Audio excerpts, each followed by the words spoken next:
Olá galera, estamos no episódio número 46 da terceira temporada dos Pensamentos do Isolamento e eu proponho para você Mateus capítulo 18, verso 23, a parábola do credor incompassivo. Por isso o reino dos céus é semelhante a um rei que resolveu ajustar contas com os seus servos. O reino dos céus é um senhor, né? Que veio ajustar a conta com os seus empregados, as pessoas que eram seus servos. E passando a fazê-lo, trouxeram-lhe um que lhe devia 10.000 talentos. É grana, depois a gente vai falar sobre isso. Não tendo ele, porém, com o que pagar, ordenou o Senhor que fosse vendido ele, a mulher, os filhos e tudo quanto possuía, e a dívida fosse paga. Então o servo, prostrando-se reverente, rogou: "Sê paciente comigo. Tudo te pagarei." O senhor daquele servo, compadecendo-se, mandou ele embora e perdoou-lhe a dívida. Saindo, porém, aquele servo encontrou um dos seus conservos. Saiu dali e encontrou alguém que trabalhava junto com ele. O conservo era o que trabalhava junto. Pelo tipo de termo, para o mesmo senhor.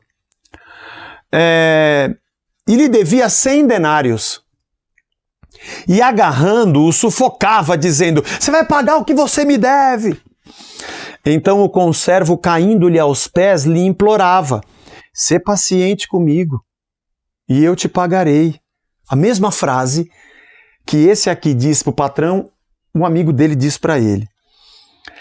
Ele, entretanto, não quis. Antes, indo-se, lançou ele na prisão até que saldasse a dívida. Vendo os seus companheiros o que havia passado, se entristeceram muito e foram relatar ao seu senhor tudo o que acontecera. Então o seu senhor, chamando-lhe, disse: "Servo malvado, cabra safado, por que me suplicaste e eu te perdoei aquela dívida? Não deverias tu igualmente compadecer-te do teu conservo, como também eu me compadeci de ti?" E, indignando-se o seu senhor, o entregou aos verdugos, aos capatazes, até que lhe pagasse toda a dívida. Assim também meu Pai Celeste vos fará, se no íntimo não perdoardes cada um a seu irmão. Muita coisa nessa parábola. Muita. Nosso primeiro papo sobre essa parábola é: o reino dos céus é como um senhor que veio ajustar contas.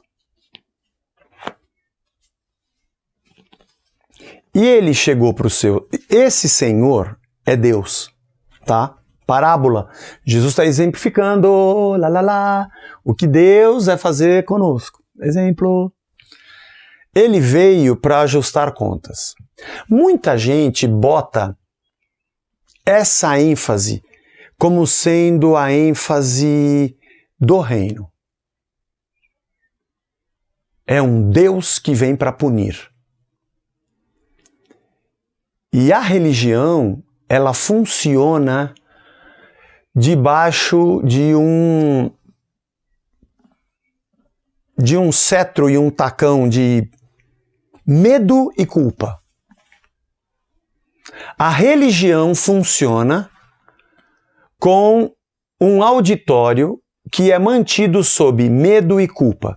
Deus vai te julgar e vai te matar e você deve. Então, minhas penitências, minhas orações e minhas rezas, minha adoração, minhas ofertas, frequentar a igreja, obedecer ao pastor, é por quê? Porque eu tenho medo. Medo de Deus me lançar uma maldição. Porque Deus vem para ajustar contas. E eu tenho que estar bonitinho. E se eu fizer bonitinho, Ele me abençoa. Mas se eu continuar assim, Ele vai me punir. Aliás, pastor, por que eu não sou abençoado? Porque você está em pecado. Culpa. Você fez algo errado. Tá vendo aquela pessoa que está dando testemunho? Ela fez certo, por isso que ela foi abençoada. Apesar da parábola iniciar com essa frase, é como um senhor que veio ajustar contas? Sim, ele veio. O decorrer desta parábola nos mostra que o reino não é o reino da punição. O reino é o reino da misericórdia. Esse servo devia muito dinheiro, mas muito dinheiro. O talento era uma medida, né? Era um peso. Era um peso. Aqui não fala se era um talento de ouro ou um talento de prata ou de outra coisa. Mas vamos imaginar que fosse de prata, que nem fosse o mais caro. Era um valor. Era um valor equivalente a 10 mil talentos. O talento, ao longo das épocas, ele mudou de quantidade, dependendo da cultura, mas é bem provável que naqueles dias um talento equivalesse a 45 quilos. 45 quilos. Eu fiz uma conta. Quanto seria hoje a grama da prata? Acho que em torno de R$4. Então o quilo de prata seria R$4.000. Mas eram 45 quilos, então era 45 mil. Mas nós estamos falando de muito mais do que isso, né? Nós estamos falando de 10 mil talentos. 10 mil talentos é 450 mil quilos. Ai, meu Deus do céu. A conta é um negócio muito grande. A conta vai para lá de milhão e beira no bilhão. É que vai depender do valor da prata. Faz a conta aí você. Quanto daria? R$4 vezes 1.000, que é 1 quilo, vezes 45 e vezes 10 mil. Você vai chegar aí a 1 bilhão e 800, sei lá. É muita coisa. É muita coisa. E aí, esse patrão veio prestar conta, veio acertar as contas. Eu não sei o que esse cara fez para juntar um dinheiro que ele, como servo, com o salário de 1 denário por dia, ele não conseguiria pagar isso nunca, nem que ele gastasse a vida inteira. Nem que ele gastasse a vida inteira. Tinha que ser vendido ele, a mulher, os filhos, todo mundo vendido como escravo, e eles trabalharem a vida inteira de graça como escravo, e ainda vender todos os seus bens, a vida toda, e ainda assim não pagaria. Mas o patrão falou, faz isso. Aí, diz o texto, que esse cara rogou. Esse verbo aqui, rogar, é o verbo proskinel.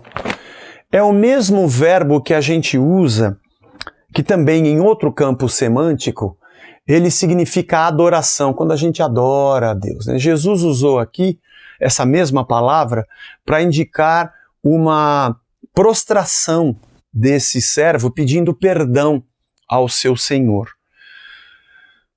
O que naquela cultura e hoje também é comum. Quando a coisa aperta, você vai, né, como a gente diz, com o pinico na mão e fala, patrão, pelo amor de Deus, me ajuda, né? Estou com uma dívida, sei lá.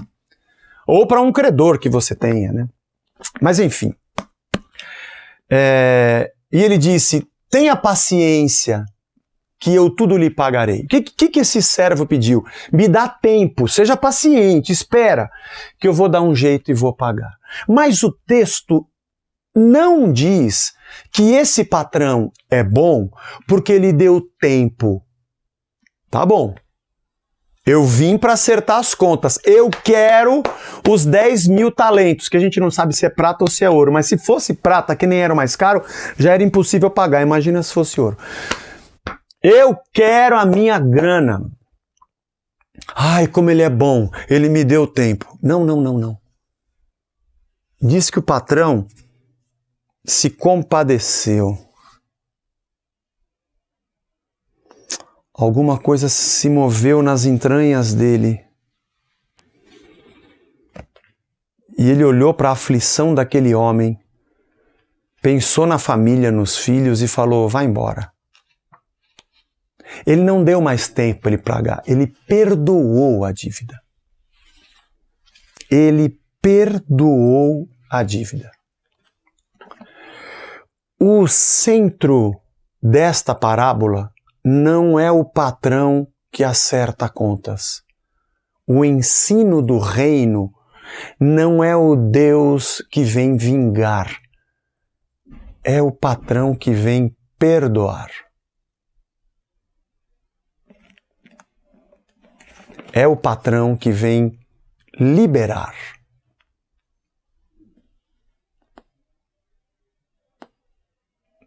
Por que você admira o reino de Deus? Ou, até antes dessa pergunta, o que você pensa que é o reino de Deus? O reino de Deus, anunciado pelo Evangelho, que significa boa nova, não é a boa nova de que o patrão chegou e você vai ter mais tempo para pagar. A boa nova é que você não precisa pagar. Por isso o centro da nossa pregação é a cruz. Por isso, a nossa única proclamação é Cristo. Por isso, a única mensagem que nós temos é boa nova. Sabe aqueles 10.000 talentos que você devia? Não precisa pagar. Alguém pagou por você. Cristo pagou por você. Não importa o texto que você abra em qualquer lugar dessa escritura. Ela é uma narrativa do começo ao fim da história humana, do Gênesis ao Apocalipse, que tem como centro de todo esse enredo o Senhor que vem para se compadecer e perdoar. Não importa em que página eu abra, é um único filme. Eu não sei que tipo de reino você tem acreditado, mas essa é apenas a abertura desta parábola. Este é o reino da graça, da misericórdia e do perdão. Até o próximo episódio.